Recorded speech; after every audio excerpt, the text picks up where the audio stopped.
Hola a todos, ¿qué tal? ¿Cómo están? No hace falta ser Sigmund Freud para comprender que las fuerzas que mueven nuestras vidas son el amor y la muerte, los eros y tánatos de la mitología griega. Y aunque no queramos admitirlo de modo consciente, esas pulsiones gobiernan nuestros actos. Algo que saben muy bien nuestros invitados de hoy, el psicoanalista y escultor boliviano Fernando Bairo y el pintor brasileño Quincas Caetano.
Buenas tardes, Fernando. ¿Qué tal, Jordi? Muy buenas tardes, Quincas. Muchas gracias por la invitación. Bienvenidos a Radio Francia Internacional. ¿Qué haría el hombre sin esos dos motores que son eros y tánatos en nuestras vidas? Fernando. Yo quisiera completar lo que tú dijiste en introducción, que Freud él mismo reconocía que los artistas iban más lejos que los psicoanalistas en la comprensión del inconsciente. Y efectivamente esas dos fuerzas, ¿no? la de la muerte y la de Eros, el amor y el cuerpo que desaparece, están en juego en la vida psíquica y en el arte, ¿no? Y efectivamente los artistas llegan a plasmar cosas que inconscientemente cada cual puede vivir, ¿no? En las pinturas de Quincas, más allá de la abstracción, encontramos un cierto erotismo escondido quizás, algún desnudo, algún seno que aparece superficialmente. ¿Es algo consciente o el subconsciente ha trabajado por ti? Los dos. Las dos consciente cosas. Y consciente. Às vezes yo trabajo con la espontaneidad. Yo no hago de esquís. Dibujos preparatorios. Preparatorios, no. Entonces, como trabajo hace mucho tiempo, es baseado en la mujer y el árbol. El árbol. Entonces la mujer representa la vida, la nutrición, todo ese, los frutos, todo. Y el árbol también representa esto. Mas el árbol en portugués brasileño es femenino, no es como en español y en francés masculino. Claro, el árbol y en portugués árbol, es sí. la árbol. Entonces yo hago esta comparación entre los dos. Y el pájaro simboliza el hombre que da la semilla. La semilla, sí. Y que se come el fruto también, ¿no? Y el pájaro, hombre, le va a procurar toda la nutrición, el alimento y deja cair do bico, pum. Deja caer la cosa. Permíteme, Quincas, que recuerde a nuestros oyentes que has nacido en el estado brasileño de Espíritu Santo, en plena selva amazónica. La imagen de la selva, no, selva atlántica, quizás. Atlántica. Selva atlántica. La imagen de la selva te ha marcado de alguna manera en tu trabajo. Sí, porque después de pequeño, yo, mi madre está viuva, entonces yo partí a Rio de Janeiro. Y allá siempre lembranzas, siempre...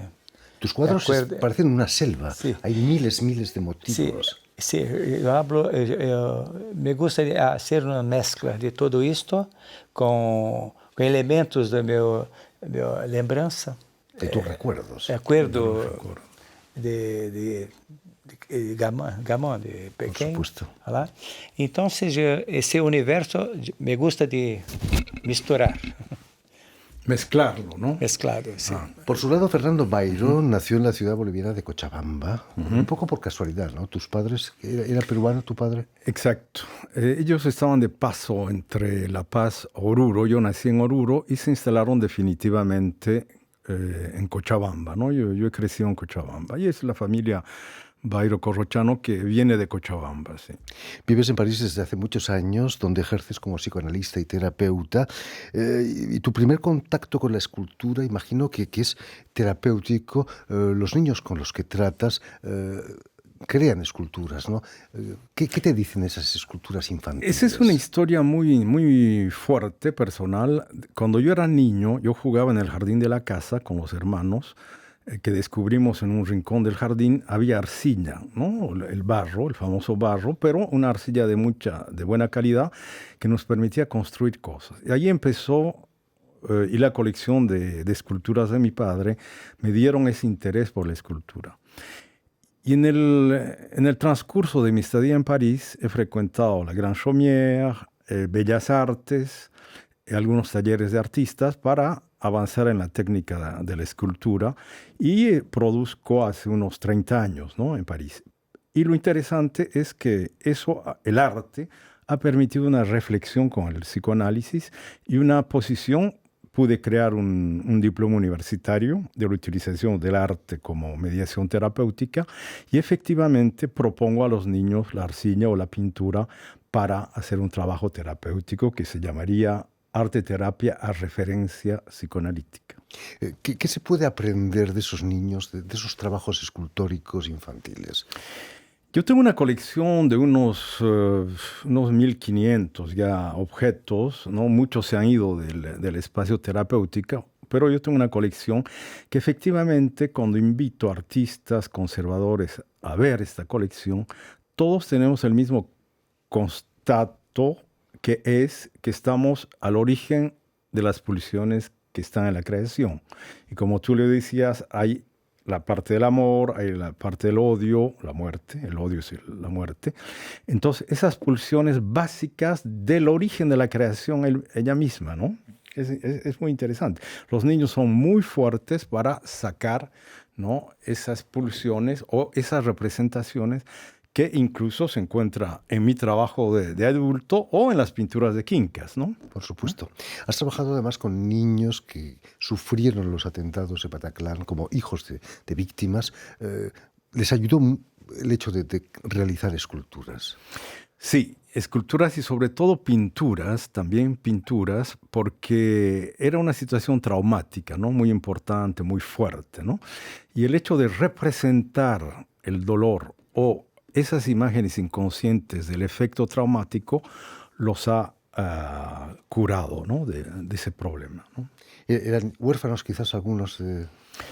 Sí, habían algunos huérfanos, había la profesora de una escuela, por ejemplo, estudiantes de una escuelita del barrio 11, donde la profesora estaba en el concierto y los atentados la mataron, ¿no? Terrible. Gente que estaba afectada, los niños estaban afectados, ¿no? Por varios situaciones, ¿no? La destrucción de su barrio también, porque no solamente fue el Bataclan, fueron las calles, las tiendas, los restaurantes, donde ellos pasaban, ¿no? Frecuentemente. Por supuesto.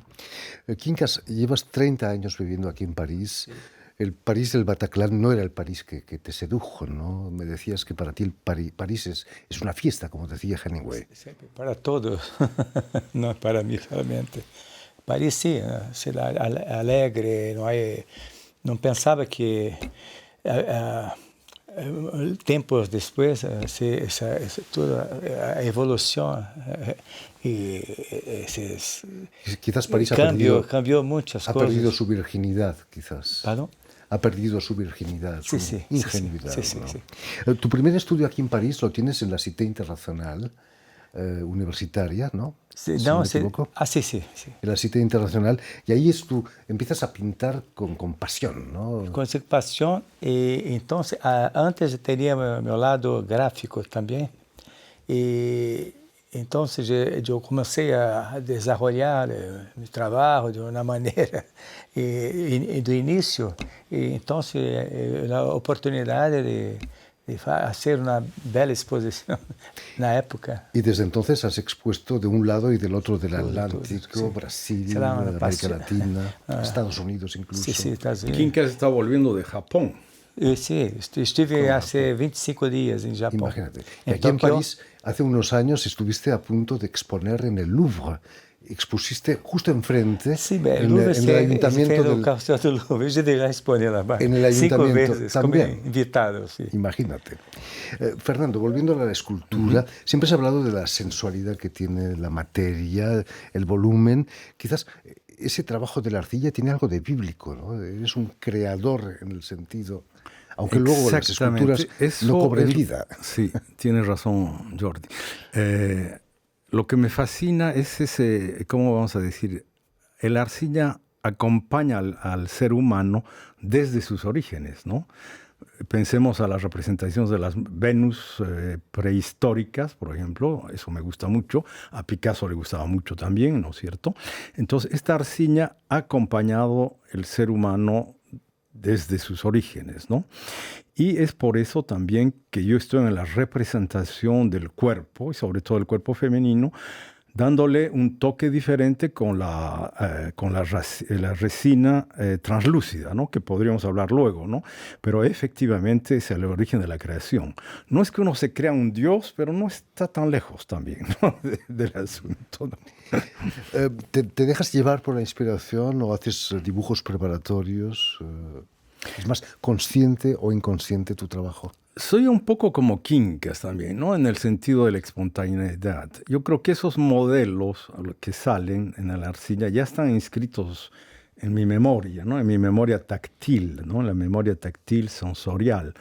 Por la observación, el trabajo de diseño también hecho mucho antes que la pieza salga, pero a momentos es la escultura que pide que las cosas sean así. Y el artista se pone al servicio de la forma, ¿no? Eso es lo apasionante en este asunto. Y allí el inconsciente, lo que decía Quincas, el inconsciente circula de una forma inmediata entre la obra y el artista creador. Y luego se cierra, ¿no? Se cierra y uno dice, ¿cómo he podido hacer tal cosa? ¿No? Es interesante. Fernando, cuéntanos, ¿cómo os conocisteis? ¿Cómo conociste a Quincas? Yo era el agregado cultural de la Embajada de Bolivia en los años, como escultor psicoanalista, en los años fines de los 90, y organizamos una serie de exposiciones con las distintas embajadas sudamericanas que proponían sus artistas. Y Quincas era uno de los artistas propuestos por la Embajada de Brasil y expusimos juntos, y a partir de ese tiempo somos muy amigos y hemos expuesto en distintas ocasiones y ahí empezó esta amistad artística, ¿no? Siempre has tenido muy buenas relaciones con la Embajada de Brasil, ¿no? Creo que una de tus primeras exposiciones fue gracias a ellos. Llegué en París y yo no conocía ninguna persona. Entonces, a los pocos, conhecia uno, outro. Sempre eu pensei, quando eu chego em Paris, l'arte. Para mim é l'arte. não quero fazer outra coisa. Por cierto, Então, la galería donde expone se llama Arte, precisamente, ¿no? Então, quando eu cheguei em Paris, eu já havia uma beca de estudo na Suíça. Eu trabalhei pela Unicef. Já hice a campanha mundial da Unicef, que de burros. Está bien. E depois cheguei em Paris e eu comecei a trabalhar por Amnistia Internacional. Fez de política, ilustração, Le Monde e todos. Y para Radio Francia también me decías. Sí, ya existen muchas coberturas. Sí, portadas de revistas, sí. De CD. De Entonces, programa. un poco político, la fiesta de la humanidad también. Esa fiesta del Partido Comunista, aquí en Pasando por Copa do Mundo de Rugby, entonces todo esto, universo. Que es muy activo. Quincas como artista es muy activo y está en distintos planos. Y yo quisiera felicitarlo también por el afiche y la invitación, ¿no? Es él que la ha conseguido así. Es un hermoso afiche. Ya Estamos viendo precisamente una de tus esculturas con la que se llama la trabajas. Aqua Viva. Has dejado la arcilla para las resinas, ¿no? Exacto. ¿Te gustaría trabajar con cristal, con vidrio? Esa es una buena pregunta, porque estoy pensando, y discutía con mi hermano Mauricio Bairo Corrochano, que está en La Paz, sobre este asunto de vidrio o resina, ¿no? Entonces, el interés con la resina es la transparencia, darle una fuerza a la forma y mostrar que la piel no es una piel fina, ¿no es cierto? Como si muchos lo imaginan. La piel es muy densa. Como Paul Valéry decía, lo más profundo en el ser humano es la piel, ¿no es cierto? Es la gran citación. Entonces yo trato de mostrar con este trabajo que el interior del cuerpo, primero el interior del cuerpo femenino, el otro que la forma está determinada por la fuerza que viene del interior, como diría Rodin, y que la piel es densa, ¿no es cierto? Y la resina tiene esa capacidad de darle una fluidez y una cierta vida. El vidrio es más estático. ¿No? Entonces, como si petrificara un poco la forma. La resina cambia un poco con el tiempo. El color es un poco más fluido, ¿no? Quizás es más fácil trabajar la resina que el cristal. Hay que fundirlo, ¿no? O tallarlo. Sí, porque a la base está una escultura en arcilla, ¿no es cierto? Y talleres especializados como el de Stéphane Gérard en París, ellos hacen el molde y hacen la resina, que es una cola líquida, en la cual yo pongo el color que quiero. Hay que esperar 8 horas para que seque y que dé esta transparencia como el cristal, ¿no? Fantástico. Es un símbolo de fragilidad también la transparencia, ¿no? También. ¿Cómo surge esta exposición en común entre Quincas y Bairo? Hace mucho tiempo que no hablamos. Vamos a hacer una exposición juntos, así cuando él es ocupado, también del otro lado. Entonces, en Japón estabas... una oportunidad que surgiu para fazer essa exposição, que é uma mariagem bem entre a escultura de Bairo e minhas pinturas. Eu queria fazer com um escultor. Eu pensei a ele porque trabalhava com o corpo feminino. Eu também me gusta trabalhar esse universo feminino, no meu lado um pouco surrealista e tudo. E Bairo também bem. Bairo se maria bem com es casar bien con mi trabajo. Se complementan muy bien. Exacto. Ahora, con Quincas, en el Centro Médico, el que creé hace bastantes años en París, él expone en permanencia. Sí. Quincas es uno de los artistas preferidos del cuerpo médico, que le brinda las paredes, 380 metros cuadrados, donde tiene la posibilidad de exponer, cada 2 años cambia, pero en permanencia. ¿Sabes por qué? Porque yo trabalho muito com tudo, sempre, 24 horas, por assim. E então, Bairo, cabine medical, eu posso deixar lá meus quadros. El fondo del taller, ¿no? Claro. E meu ateliê, taller, yo le soy libre para otras creaciones. Exacto. Bueno, se lo agradecemos. Y además ahora exponéis en una galería en pleno barrio latino, en el Distrito Quinto, en París. Simbólico también, ¿no? Simbólico, sí. Barrio latino, no lejos de Saint-Germain, de toda la parte, toda esa historia de los 68, todos los sudamericanos, los intelectuales que estuvieron por ese barrio siempre, ¿no? La Sorbonne. Estamos muy cerca de eso, sí. En fin, pues ya lo saben, tienen una cita en la Galería Artes, aquí en París, en pleno barrio latino, en el Distrito Quinto, para la exposición de Quincas Caetano y de Fernando Bairo. Muchísimas gracias a ambos por haber estado aquí con nosotros. Mucho éxito en esta exposición. Recordemos que este jueves es el vernissage, por cierto. Sí, exactamente, están todos cordialmente invitados, los parisinos. Naturalmente que sí. Permitidme también que dé las gracias a Vanessa Loiseau y a Jan Bourdelas, que se han ocupado hoy de la realización del programa, y también saludar a nuestros telespectadores, porque también los tenemos, que nos siguen en todo el continente americano, gracias a la cadena Unión Continental Latinoamericana y una red se llama TAL, la red TAL, que reúne televisoras públicas y universitarias de toda América Latina, de Brasil sin duda que también. Y a ustedes, muchísimas gracias. Gracias a ti, Fernando. Y a ustedes, muchas gracias por su atención, y les damos cita para una nueva edición de El Invitado de Radio Francia Internacional.